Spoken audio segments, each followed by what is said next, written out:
When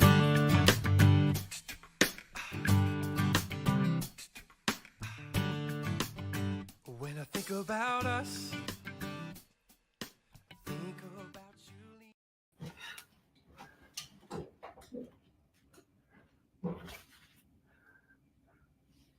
What's up, everybody? Can y'all hear me okay? I see Roel here and here. Roel, what's up? Mark, what's up? It's a good question, Mark. Tom, my brother, what's going on? We are getting going today, guys. I'm excited to be here with everybody. You've got time if you need time. Katie, what's up? It's great to see you. Let's see if charger there. There we go. It's so funny. I just texted Katie. I'm in stereo mode. I dig it. All right, Jerry, what's up? Tom, I did. I got a little lift in. Now, my lifts and your lifts are a little different, but I did get a little something in. You know, little resistance training. Debbie, what's up from Queensland? Hello, hello. Good morning to you. Let's see. Who else is with us? I love the we got a few people multi-platform here. I dig it. We got Katie in here and Katie in here. We got Roel in here. We got Roel in here. It's great to see everybody. Elena, what's going on? Great to see everybody. We're gonna let a few more people come in. Coal miner's daughter. Hello, hello. Get my sound all good to go. Can everybody hear me okay? You guys hear me okay? Rachel, I know that's not true. You're lying. I know that's not true. It can't be. It's not. It just can't. Nothing touches Robbie's. Shout out to Wesley. Hope everybody's doing well. Debster, hello. NY, what's up? Debs from NY. Katie. I'm going to put this up. I love it. In 3 different places. We got probably phones, computers, maybe even a TV. Who's watching on TV? Is anybody watching on TV? Thank you, Elena. John on YouTube, what's up? Let's see if you guys can see me okay. Edna, hello. Any first timers here tonight? Anybody here for the first time? Let me know where you're from. Let's see here. Real quick, I'm going to put this up. We're getting a few more people in. Hello, hello. Did y'all watch this? New episode of Common Sense MD on modafinil. If you have questions on modafinil, tonight's the night. Modafinil, the way I understand it from listening and studying the podcast, is it's kind of fuel for the brain. Doc used it himself, I believe. So if you have questions around that, is it a substitute for Adderall? Does it help you focus? Definitely check that out. I'm going to put this up. Oh, that's cool. That's cool, Roel. Don and Steve, what's up? I'm going to put this up as well because this came right here. Brand new episode of Explain This, Treating Thyroid Disorder. If anyone was wondering how performance medicine looks at the thyroid, this is the episode. It's about 12 minutes. I believe I could be a little off. That it might be a little longer than 12 minutes. But it's exactly how we look at thyroid. So check that out. If you have not already. Ivy and JC with Ivy. What's up? Tom, he takes a lot. He takes a lot of supplements. Kelsey, what's going on? It's great to see you. Great to see you over there in Abingdon yesterday. Shout out to the Abingdon Clinic. Brand new clinic. Our 7th, I believe. Opening up in Abingdon, Virginia yesterday. Today's Tuesday. Yesterday. Yes. Carter's in here. Big part of that. She was there yesterday. She was there today as well, I believe. Great to see everybody. Look at that. I mean, Jake, come on. Come on. All day, every day. All day, every day. Let's see. Terry, where are you at, man? Where in the world is Terry today? Samantha, what's going on? Great to see you. I'm so excited, Samantha, for the Abingdon Clinic. Got to see you yesterday as well. Super pumped. So proud of everybody with the Abingdon office. Looks amazing. If anybody's visited, let me know in the comments. Jack, what's up? Doc, what's up? April, what's up? Okay, let's get going. What's up, man? How are you? Good. How are you? Doing good. I just got handed some of these cards. There we go. That's a little. Are you handing out VIPs for the Abingdon Clinic? I just got them. Look at that. I haven't handed yet. There we go. Little alpha there for the live show. VIP, $100 off. Abingdon Clinic, brand new clinic with Samantha Warren, the whole crew. Kelsey, Tracy, who's not Casey. I don't think Tracy's in here. She'll get that joke if she's in here. She will. I'm going to start the podcast here. Susan, what's up? Susie Q, what's up? We're taking questions here as well. Chris Nerbeck, what's up? If y'all have questions, put them in the comments there. We're going to get to every single one tonight. Moringa, I like that. Okay. Oh, dude, where's your hat, man? Forgot my hat. Is Jake in here? Jake's in here, man. He's wondering where the hat I had is. to rush. Come on, man. I just ate some salmon and rushed up here to get. And your hair looks good though. It does? Yeah, your hair looks good. I did a podcast on here. Hey, real quick, modafinil. Men's hair loss. Modafinil, what's your 30-second synopsis of the modafinil episode? Well, it's called Provigil. Modafinil is a generic name for it. I did the podcast on it today, and it's just really great medicine for mental alertness. It's indicated for narcolepsy, shift worker syndrome. Well, we use it for a lot of other stuff like memory loss, dementia, focus, ADD. It's just a great medicine for a lot of people that really have a problem with daytime sleepiness. And, I've treated a lot of long COVID patients with it. I've treated a lot of Epstein-Barr patients with it. Any condition that leads you to have brain fog. I probably start out with methylene blue, but if I needed a drug to do it, I really like modafinil a whole lot. So would you go methylene blue then to modafinil if methylene blue is not doing the trick? Probably, or if it's really, if it's somebody with pretty bad ADD and narcolepsy, of course, I'm going to use modafinil. Right. And it used to be a prohibitively expensive medication, but now the generic is really reasonable.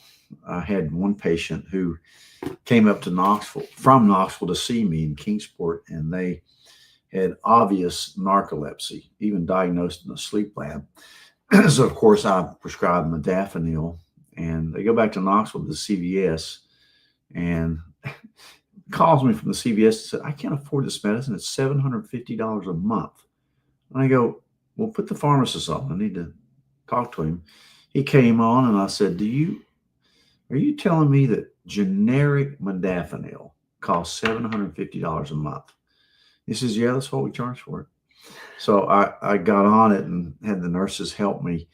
And at Food City, you could get it with GoodRx for $35. That's how big a ripoff some of these big chain pharmacies are. It's crazy. It's unbelievable. It's crazy. It's a great drug for some people. Super interesting. Shop your medications, everybody. There's, more likely than not a cheaper option. All right, let's keep going here. Robin's in the building. What's going on, Rob? Great to see you. If you haven't watched Robin's video today, treating thyroid disorders, that was based on the talk she gave to the providers during the provider conference a few weeks back. A fantastic episode if anyone's interested in how we're looking at thyroid disorders. Thank you, Robin, for doing that episode. I see, let's see, Barbara's in here. Tom, of course, is in here. Great to see everybody. Your number, Barbara. All right, put your questions in the comments. We're going to get to those in just a second. And I'm looking at Instagram as well. If you guys have questions. And then we had a few come in throughout the week. I'm going to start with this one. And real quick, as you guys know, if y'all have a suggestion for any of these, put them in the comments. We're wanting to learn as well. Question is, I'm looking for a healthy protein bar that won't spike my glucose. This is mainly for travel days. seems to eat very healthy when not traveling. What's your thoughts on this one? Probably the most healthy one I've eaten that tastes decent is the RX bar. Have you had those? I have had the RX with eggs in them. Yeah. It's like a couple egg whites. Yeah, what almonds. else is in them? Yeah, it's all natural. It's pretty good. I like, well, the ones I like are protein. What's the name of that bar I have downstairs? Oh, gosh. Perfect bar. Perfect bar. Yeah. Although that may spike it does have some carbs in it. But for the most part, it tastes decent. I like the peanut butter variety. And when I did my CGM, it didn't spike my sugar too much. So everybody's different. So I think I put 2 of the continuous glucose monitors on people today just to have them track their own blood sugars and what they were doing. They were not diabetic, but they had borderline diabetes and some hypoglycemia. So those things are good, Stellos. And so you just have to check them out. I mean, there's some protein bars taste like cardboard, but the RX bar is probably the one that spiked it the less and tastes pretty good too. It's pretty good for you unless you're allergic to egg whites and you don't want to take it. But the other thing is, like you talk a lot about, the reason why to get a CGM is to what spikes your blood sugar might not spike mine. right, everybody's different. Yeah. Yeah. I have the Perfect bar quite often. I don't like it. I have it quasi regularly, which is probably not the best, but I deal with it pretty well. All right, great question there. Let's get to this question that came in through email. Thank you in advance to those emailing. The question is, I am a 70-year-old diagnosed with a TTN genetic variant, which has caused cardiomyopathy, non-ischemic. 2 to 3 months after starting Ernesto and metoprolol, my hair began to shed thin. I do not have family history of this. What could I do to reverse the hair thinning? Hair loss. Interesting. Put the first part of that. Well, welcome to the 70-year-old club.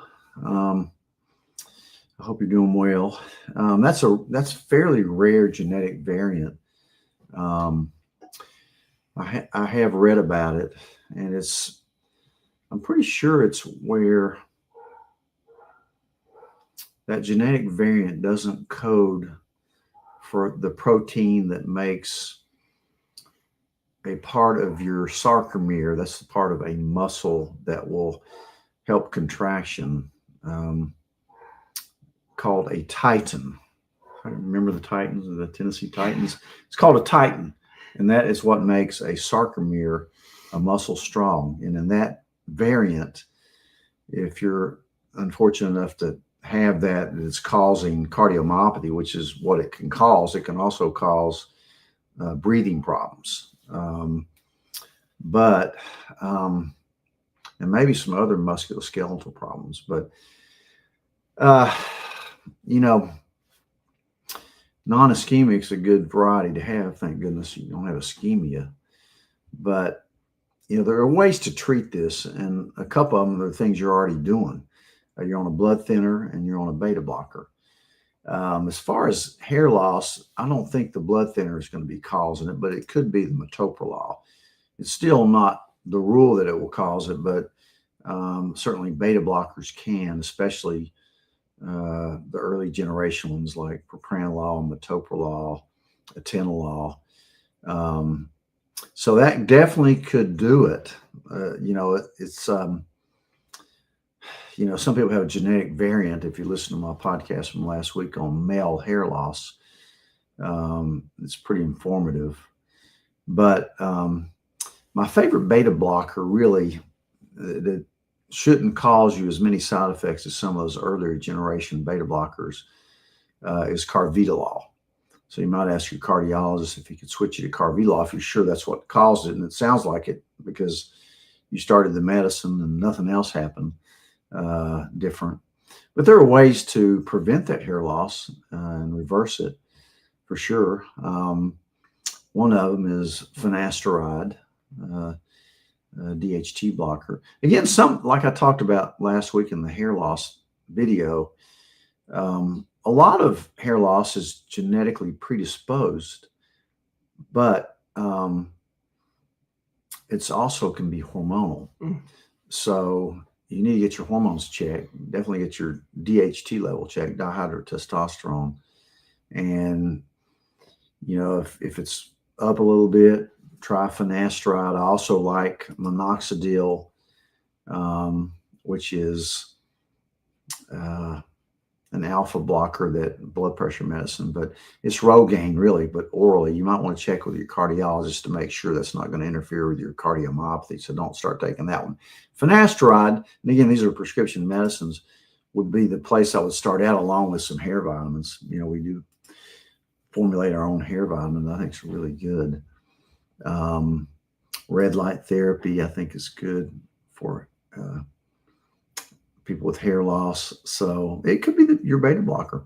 Switch to the cardaviol if your cardiologist is cool with it, and look at the other things like your DHT levels, your thyroid level, your ferritin levels. So all this stuff can kind of contribute. So yeah, I hope you do well with that. It's a great question. I appreciate you asking that question through email. I hope that helps a little bit. You touched on a few things that kind of went back to the episode last week with male pattern hair loss, and there's a lot you can do. So Yeah, I'm glad that question came in. Especially if you get it early like you are. Yeah. Thank you for that question. Thank you for the questions that came in throughout the week. We're going to move to the live portion of the show. I'm watching Instagram as well. If y'all have questions up there, put them in the comments. I'm seeing questions come in now. Thank you, Ginger. Thank you, Oliver. I'm seeing Roel with the protein Bear Bell as a protein bar. I've never had that one. I've heard of it though. And I'm seeing Carter saying Prima bars. Prima bars are really good. I want to say I've had those. I believe. Can you get those like at Earth Fair? Is that where I'm getting that, Carter? I'm also seeing Perfect Bar. Katie's saying Perfect Bar. That's the one I'm preferring right now. So if you guys have any suggestions around healthy protein bars, let us know in the comments. All right, let's get moving here. If y'all have a question for Doc, go ahead and put it in the comments. I believe Samantha's in here, so I'm going to put this up. Samantha Warren, our nurse practitioner over in the Abingdon office. Mark is asking, with the opening of the Abingdon office, will you be able to prescribe or certify THC-based compounds for medicinal use? Yeah, Virginia, medicinal compounds for medical marijuana is legal. In Tennessee, it isn't.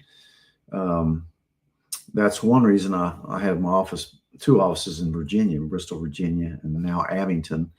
But yeah, we write, what we do is write a card.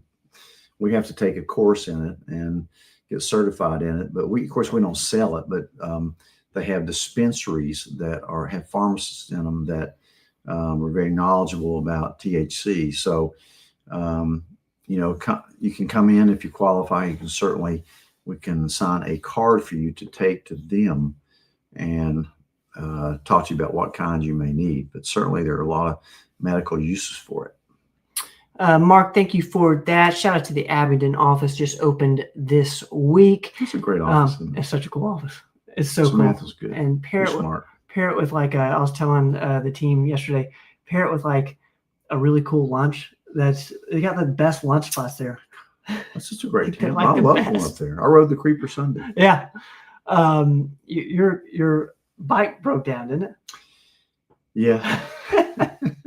I hauled my bike and then I ended up having to rent one, but still got to ride. So it's so fun because you go up there quite a bit for that, and you're savvy around bikes, and it just didn't work. I'm not savvy on fixing them. I'm savvy on riding them. But anyway. All right, let's get moving here. Let's see.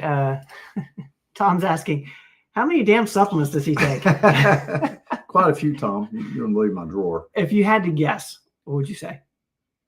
A day. Per day? A day. Well, a lot of them I've combined them in my super multi. If I didn't have that super multi, it'd be 50, but I probably take 30. Okay. 30 actual Maybe capsules? 25, yeah. 25, 30. But you spread them out. You go I do. lunch and dinner. most of them I take with food. Tom, thank you for that. Debs is a Meternatural. Which give me some context here. I know She's talking about modafinil. Is it say modafinil? If she's talking about that, that's a medicine. And Debs, it's definitely synthetic. Debs from MY, let me know if I'm wrong on that, and we'll clarify if we need to here. All right. Let's see where I'm at. Thank you guys for all these amazing questions. If you have a question, go ahead and put it in the comments. Donna and Steve is saying, need Dr. Rogers to talk a little bit about the benefits of moringa. I've heard moringa brought up a few times, but I could not for the life of me tell you what it is. Yeah, that's a supplement that's hard to find. It's supposed to be a great antioxidant. I'm going to do a podcast on moringa. Okay. So stay tuned for that. Moringa. I don't want to say a lot about it until I get a little bit more familiar with it. But a lot of people like it.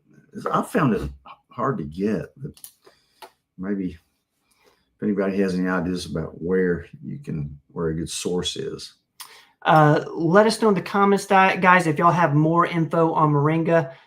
We're going to hopefully get to a podcast on that. Let's get to Jerry here. Thank you, Jerry, over in the UK.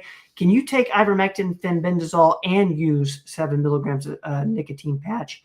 If so, how many days do you put on the patch for? Is it good for inflammation as well as cancer? Supposedly, yeah, you can certainly take them together. And usually I recommend you put them on every other day. Some people wear them every day, but I like to start out every other day for a while. But 7 milligrams is a good dose. It's supposed to be great for inflammation, great for brain health, and maybe cancer. A lot of long haul COVID we put on it. If you do the research on cancer, it's usually mentioned somewhere. So, and you have no problem with that combo? No. Okay. Jerry, let me know in the comments if that's helpful. Let's see where we are at. Let's see. Terry, what's going on? Thank you for being here, Terry. Can you tell me if paste form Fenben uses same weight calculations as pill form? According to my veterinary friends, yeah. That's why everybody was wanting to save money and get it from Tractor Supply or somewhere like that. But probably it's just hard to, you better have a pretty accurate, measure to do it. Fenben from the Happy Healing store is not that expensive anyway. And I've had it tested. It's 99% pure. So short answer, probably could. Harder to really probably calculate the dose. The usual dose is 222 milligrams. So, but, it may not be exact, but you could certainly be a lot cheaper, but it's not really expensive anyway. Terry, let me know in the comments if that is helpful. I'm going to put this up real well. Moringa is a supplement they use a lot here in the South Texas. That's interesting. I wonder. I've never taken any. I haven't either. I've thought about it. I've heard you talk about it a little bit. I'm already taking 30. Tom would say, "Don't go to 31." I saw. Let's see here. Where am I at? Thank you for all these kind comments. So good to see everybody. Angela, what's going on? Thank you for being here. I love it when you're here. Thank you for being here. The question is, what's your thought about statins as far as not taking? I read some data that showed it did not decrease mortality rate. Several percent I know have stopped them and say they feel better and not much change in lab values. Well, definitely bring your cholesterol down. Half of people who start a statin quit it because of the side effects. I think they're overused personally. The cardiologist would disagree with me. I had a patient today that had a cholesterol of 166, and the cardiologist made her feel terrible about not taking a statin. She'd had a history of AFib, and it seems like the cardiologist, anything you come in with, you get a statin. They just believe in it that strongly that it may reverse plaque, but it does cause a lot of side effects. Sometimes I'll use them on people. I prefer the water-soluble ones like rosuvastatin. It's always going to deplete your CoQ10. It can damage your liver. It can definitely cause muscle aches, and probably a third of the people that take them, at least. And it can definitely pop up your sugars, make you more prone to diabetes. And also, there's been a lot of study that you're more likely to get dementia if you take it. So, you have to have a pretty strong reason for me to put you on one. I think the latest stats I've heard is that if you took 1,000 people with known coronary artery disease, known blockage, it may save 1 out of those 1,000 from having a non-fatal heart attack. So that's not really good. And on average, it may add 2 or 3 days to your life if you take it for your lifetime. So to me, with the side effects, I'm not big on it. Sometimes I'll use them, but I got to have a good reason. But they're overprescribed, no doubt in my mind. But some of the cardiologists say they're underprescribed. So there's, a lot of medicine's opinion, but that's my opinion. After seeing people on and off of them for 40 years, certainly I think it's overprescribed. I just do. There's a lot of side effects. I don't think it helps you that much. If you had stents or bypass, I'd probably take a low dose statin. But otherwise, probably wouldn't. I definitely wouldn't. The other thing I hear from you and our provider team is it doesn't seem like a lot of patients want to go on a statin. Have you ever had a patient who is not they're wanting to get on a statin? There's a few cardiologists that want to get on it. We love cardiologists, by the way. We do. Some of my good friends are cardiologists, but they're just kind of brainwashed in that manner, I think. Just like pediatricians are brainwashed for vaccines. Give them every vaccine in the world at the same time. And, there's medicine's opinion, but a lot of it is, cognitive dissonance. So they ignore what their patients are telling them. And some of the research is faulty research paid off by Big Pharma and was done 30 years ago. So that's what I mean by cognitive dissonance. So, for example, the COVID vaccine, I hate to get off on this, but I quiz a lot of patients down. I always ask them, did you take the COVID shot? If they come to me with an autoimmune disease, cancer, anything. And most of them took it because they had to, or they felt pressured to. And I've done a poll, and I haven't had one person that took that vaccine that's glad they took it. I'm sure there may be out there, but I personally ask a lot of people, are you happy you took that vaccine? No, I would never take it again. So that's one of those things. It's interesting. Opinion. That's a lot of opinion. It's a little scary around the whole, who funds the research, which is why you really you do need to think for yourself, really do your own research. It really is. Guys, I know we went on a tangent there. Angela, I hope that helped with that question. If y'all have any added comments, let us know in the comments around that topic. You're right. It really doesn't decrease mortality much. I want to get over here to H Buckland here on Instagram. Thank you, guys. I see everybody on Instagram. Thank y'all. We're looking at these questions as well. 13-year-old suffers from chronic mouth ulcers / canker sores on multivitamin lysine. Recently told to add PSP B6 complex and zinc 30 milligrams. SLS free toothpaste for years. Any thoughts or suggestions? Yeah, those are all things I do personally because I tend to get canker sores. You have to use the right toothpaste. You need to take L-lysine. You need to take the methylated B complex. It has B6 in it. Certain things tend to bring it out. I think stress brings them out. So you might even consider, if that's the case with you, getting on some ashwagandha or, stress vitamin, L-theanine, ginseng, saffron. Those are my favorites, rhodiola. But they tend to occur more when you're stressed out. And again, these canker sores are different from fever blisters. Yep. And an ulcer is a fever blister? No, an ulcer is a canker sore. A mouth ulcer is a canker sore.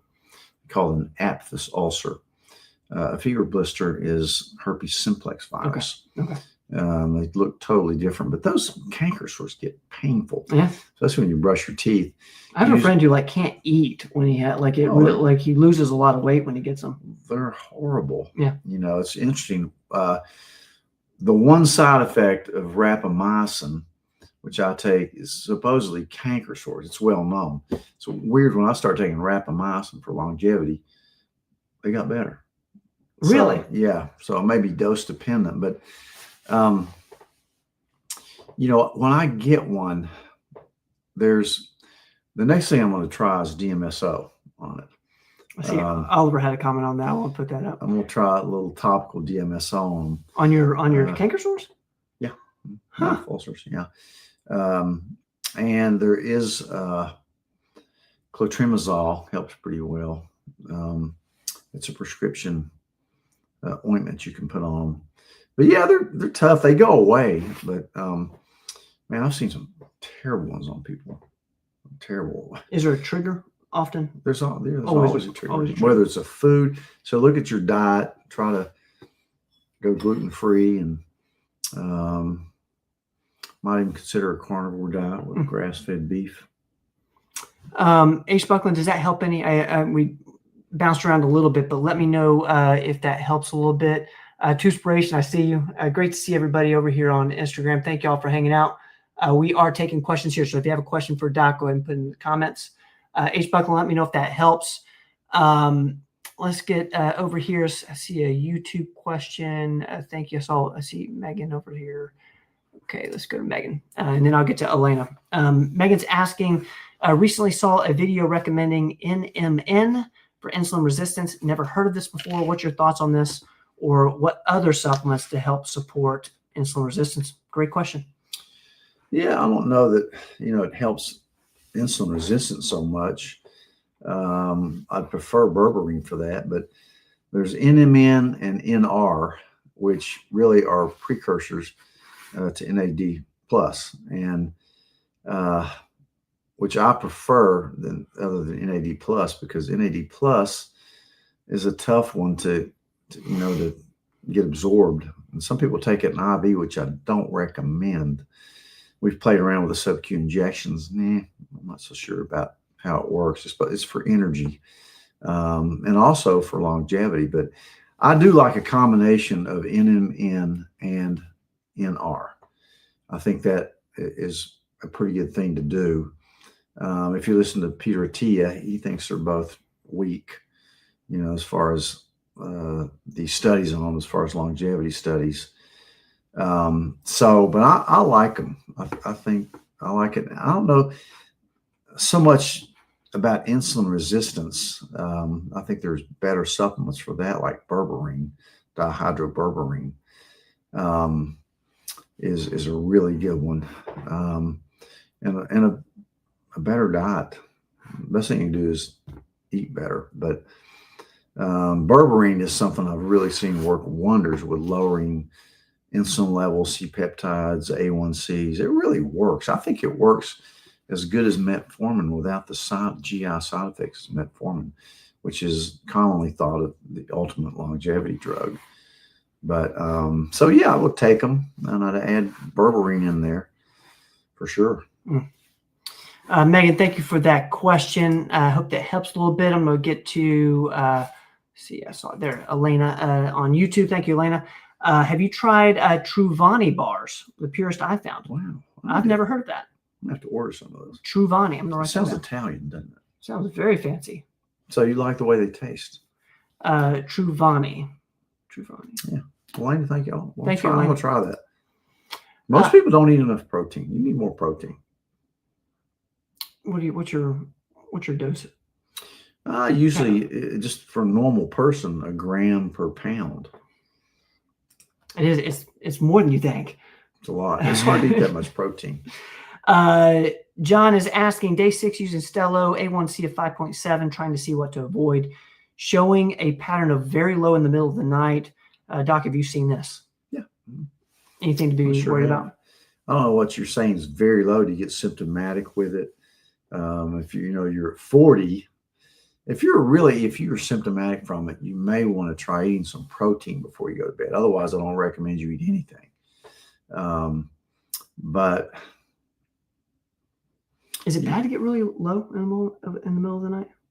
not unless you're out driving a car, you're on insulin or something. Yeah. Then certainly you can have problems. But very low, it just depends on what very low for you is. Is it 40? Is it 30? Are you symptomatic? Certainly, for type 1 diabetics on insulin, Right. if you get low in the middle, it's dangerous. If you can't recognize the symptoms of hypoglycemia, it's bad.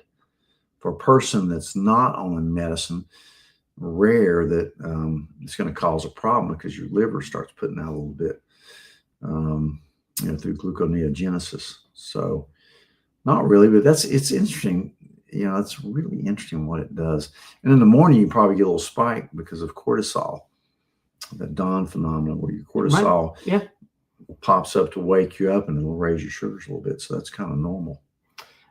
John, let me know if that helps a little bit. I love the way Andy talks about this, the dawn phenomenon and all that, because it's very interesting. John, thank you for that question. We'll go back to it if you give us more context. Ginger's asking, is there a significant difference between name brand and generic Synthroid? Yeah, there is. There's a big difference. There's really two main medicines I wouldn't use a generic in. One of them is Synthroid, and the other one is Coumadin, a blood thinner named Coumadin. So yeah, I think there is a difference in that. Is that just experience, like you've seen it not work as well? Yeah. It's pretty well known, to be honest with you. But thyroid is such a fragile substance that a little bit can make a big difference. Ginger, if you haven't watched the thyroid disorder episode of Explain This with Robin that went out today, watch that. It goes into detail of exactly how we look at thyroid and how we treat it, testing, etc. So hope that helps, Ginger. Let's get to Oliver here. Thank you, Oliver. DMSO good for hair loss? Supposedly, yeah. You got to do a podcast on DMSO. I am. I'm working with different. You got your spray bottles now. down there. I got my bottles. I've got my LO. I actually, it's funny because I'm here quite a bit, and I saw those spray bottles, and I was like, I want to stay a little bit away from them because you don't know, like if it can like go into your skin and stuff. You gotta be careful. You gotta be careful with DMSO. It brings anything in. I mean, it's just a great vehicle for getting things through your skin. But it's a good thing orally as well, as long as you know what you're doing, And it's supposed to be good for hair loss. Have you been spraying it on your hair?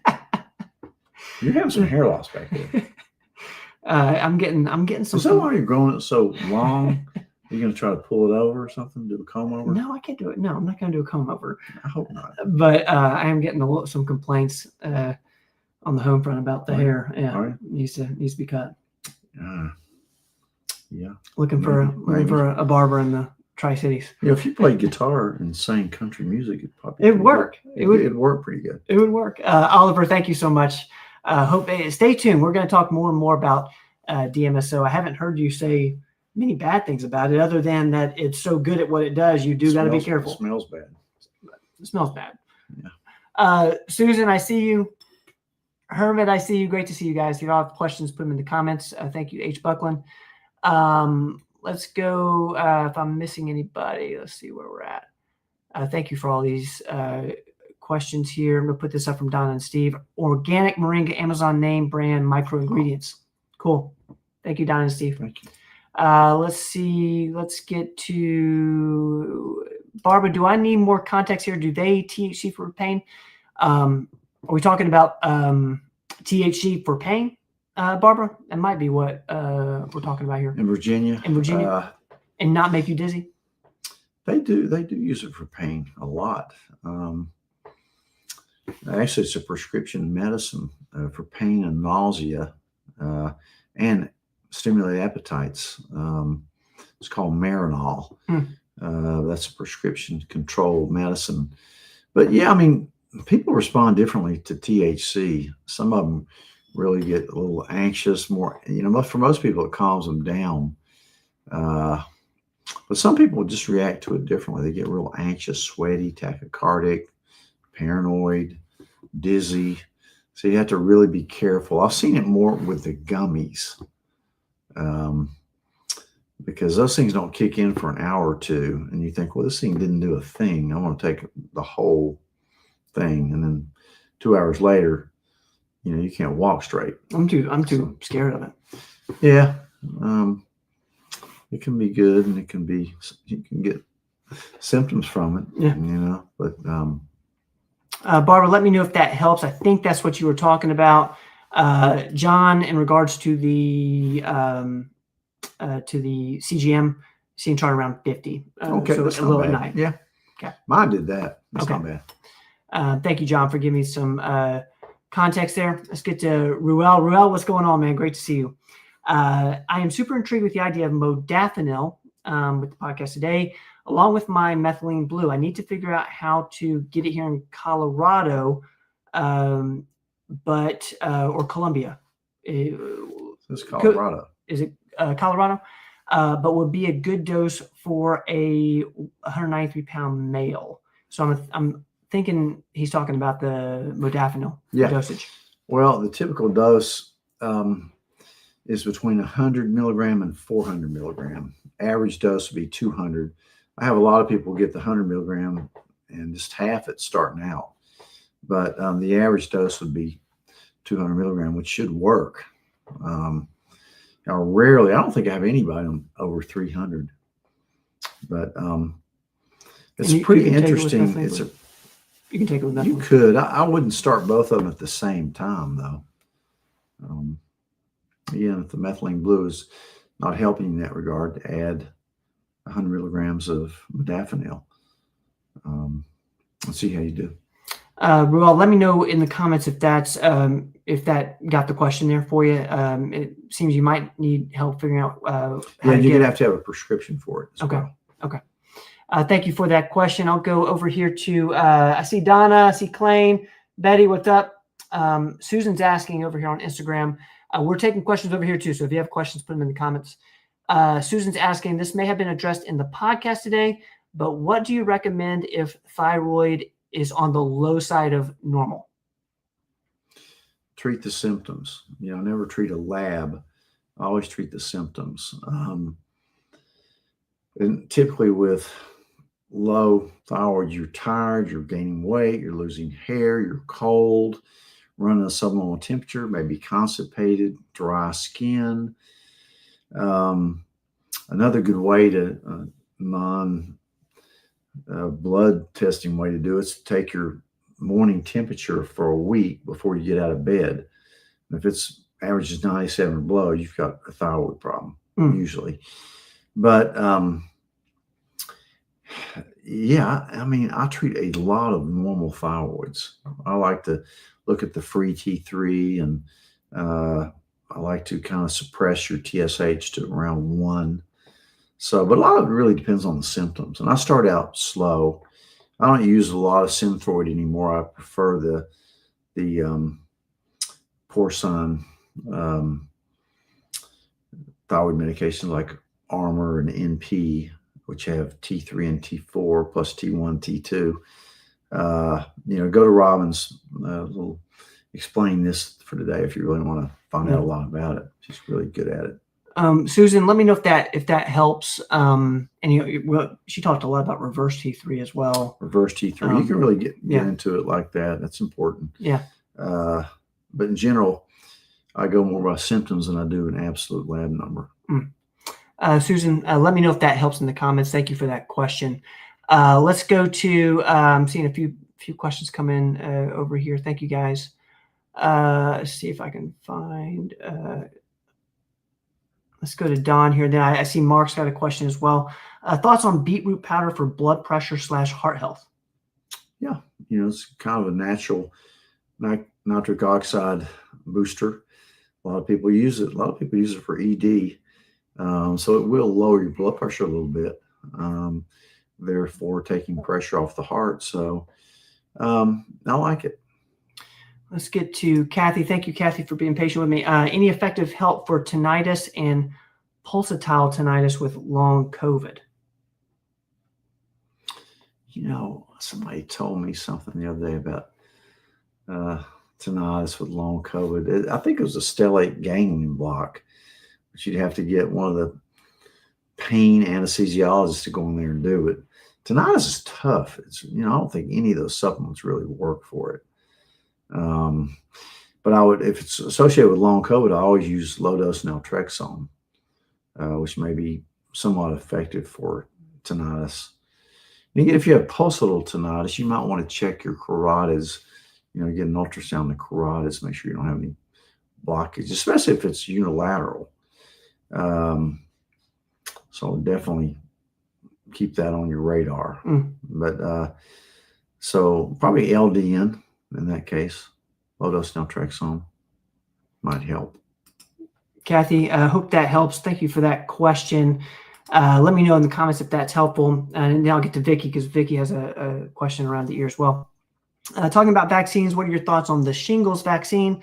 I've had chickenpox. Several friends are dealing with shingles now. Yeah. Shingles can get bad. I took the first shingles vaccine and felt horrible. So I didn't take the next one. It's a 2-shot deal now, Shingrix. Supposedly the second one's supposed to be way worse than the first. So I just don't like my own body's immune system trying to fight things off rather than vaccines trying to fight them off. Particularly because, and again, you get shingles, we have treatment for it. Early treatment is the key. And I've had plenty of people have had the shingles shot and they still got shingles. It will cut down on the incidence of it. There's no doubt about it. But if you're willing to take a chance and, kind of screwing with your immune system, if you're a person that has taken all the vaccines and do fine, that's one of them you could definitely add in there. I'm not trying to talk you into it or out of it, but it should be your decision. And sometimes that's a tough one to consider, but personally, I'm not getting any more. Nancy, thank you for that question. Let's get to Vicky here. Any idea how to unstop an ear? My mom has been dealing with it for months. I have a feeling that you have a good answer for this. You do? I do. Why are you getting a good feeling? I just have a feeling. You getting a vibe? I'm getting a vibe. I'm like, some questions I'm like, I don't know if he knows the answer to this. Well, you're right. I don't. Usually I'll say so, though. Make sure it's not earwax. That'd be the simplest, easiest thing it could be. We clean people's ears out in our office all the time. Katie's the best at it. Yes. She loves cleaning ears out. I don't know why. She likes that wax.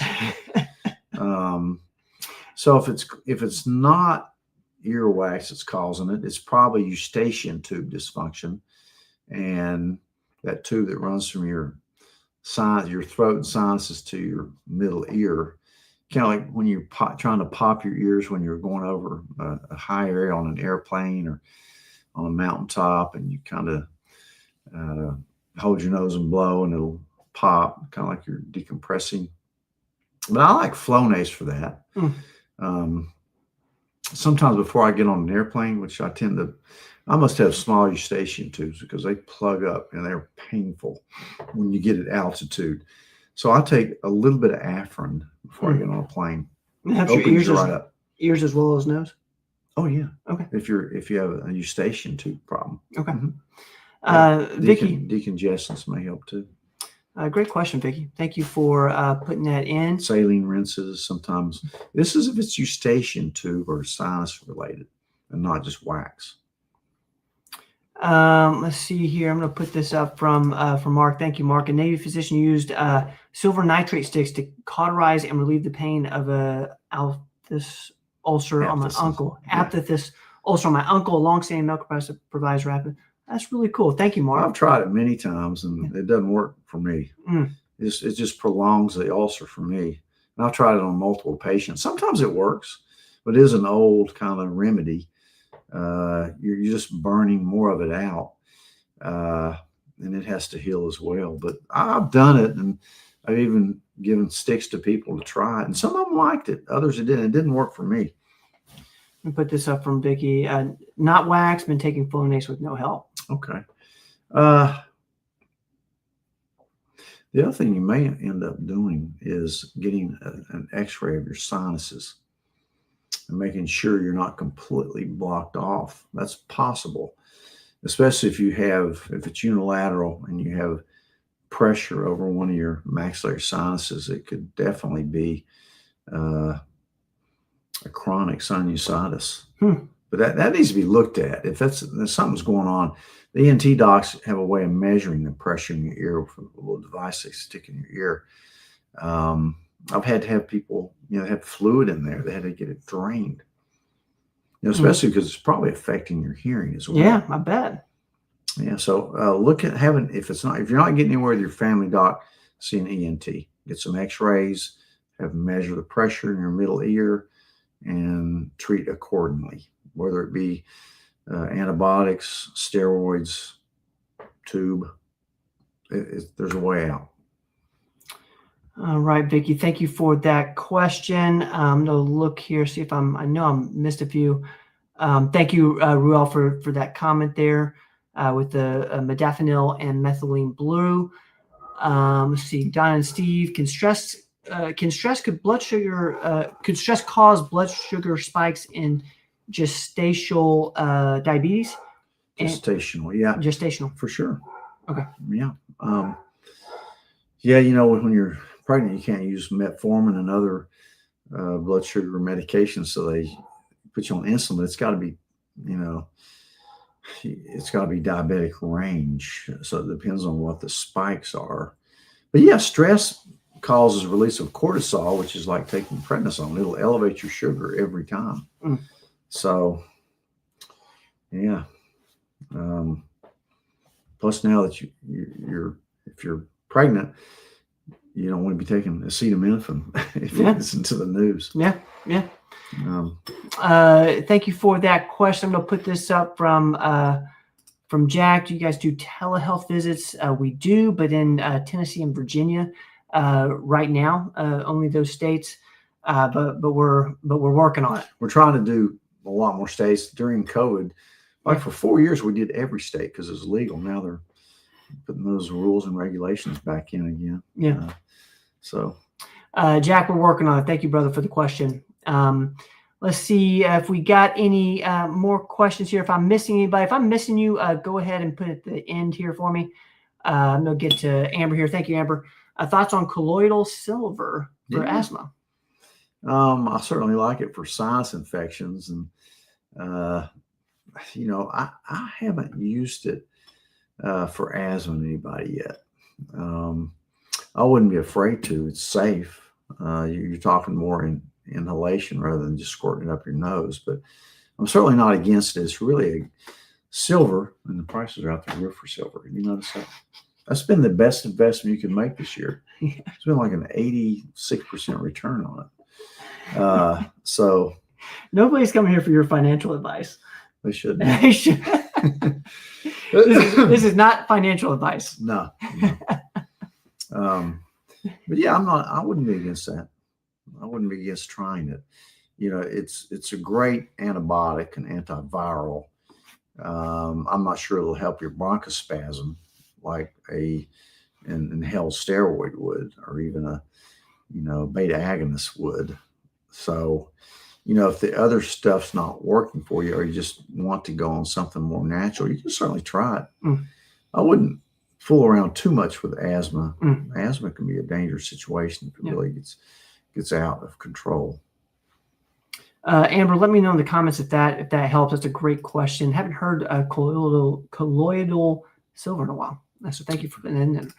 Jerry from the UK, can you use the nicotine patch while having HBOT? Hyperbaric oxygen therapy. Is it hyperbaric oxygen therapy, Jerry? I think that's it. Yeah. I don't see why you couldn't. Right. I always ask of your HBOT operator, though. Yeah, so it is hyperbaric. Yeah. Okay.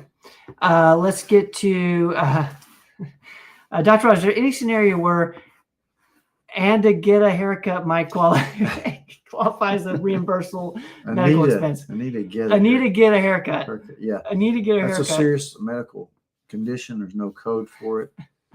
I'm going to use my HSA. You probably could. Yeah. We might have some people volunteer to cut it for free. I probably could use an HSA for this. Thank you, Mark.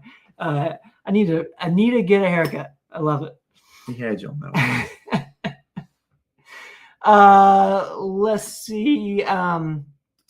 Elena, how can I get a message to Andy? Me. Send me an email. Ben at performancemedicine.net. I will make sure he sees it. Thank you, Elena. Ben at performancemedicine.net. Everybody loves Andy, don't they? They love Andy. And I'm like, they like him way better than this. Way better. What's he got that we know? Most of the questions besides are, hey, looks and smarts. Hey, Ben, let me talk to Andy. Or whenever I get introduced, I did this weekend. I ran across some people I knew, and they were telling the person they were with, this is Andy's brother. I get that everywhere I go. Yeah. This is you're Andy's brother. I had somebody today. I was doing a Peloton. She says, there's nobody like Andy. Yeah. She usually goes to Knoxville to see him. He stopped being Ben's brother in middle school. Probably. Yeah. Thank you, Elena, for that. Just send me an email. And I love you back. Let's go. Lisa, thank you. Would it be wrong to change from Mounjaro to Ozempic or another one same alike? What's your thought process? Those are two different compounds. But if for some reason your insurance won't cover Mounjaro, which I think works better with less side effects, and it will cover Ozempic, then you can certainly do it. That's what's happening to a lot of diabetics. Their insurance plan, because they've dealt with these PBMs and all this, they're forcing people from Mounjaro to Ozempic, which is wrong because it's a different drug. Yeah. It's not equal. So I'd fight it if I could, especially if the Mounjaro is really helping you. Yeah. Lisa, thank you for that. That's a great topic. It's something that we need to, make sure we continue to hammer home. They aren't the same because a lot of people are going through that. So thank you, Lisa. Thank you, Tom. I love you, brother. I am the oldest. I can claim that. All right, guys, let us know how we did in the comments. I think we got to everyone tonight. If we didn't, we'll put you on first. Next week, we'll be back. We do this for people who don't know. We do this every single Tuesday, 7 to 8. You guys make the show. Thank you so much for the amazing, thoughtful questions.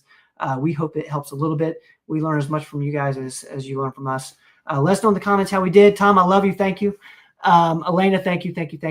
I give you a 10. I'll give you a 10. 10. Cheers. All right, man. Enjoy it. I'm going to turn the podcast off. See you guys next week. If you want a recap of this show, remember we put this on the Performance Medicine audio podcast on Apple and Spotify. Thank you, Danny. Thank you, Roel. We love you back. Thank you so much. We do this every week, so come back. You all make the show. We'll be back Tuesday, 7 to 8. Thank you, Susan. Thank you, guys. Thank you over there on Instagram. We'll be back. Love you guys. If you haven't checked the Common Sense MD and Explain This episodes, those are 2 really good episodes. Go back to the YouTube channel and check those out. Thank you, Ivy and JC with Ivy. Lisa, thank you. Thank you so much. We love you. All right, where's my outro? Brad, where's my outro? Love you, Pop. Thank you for being here. Love you. Bye. Don't go away.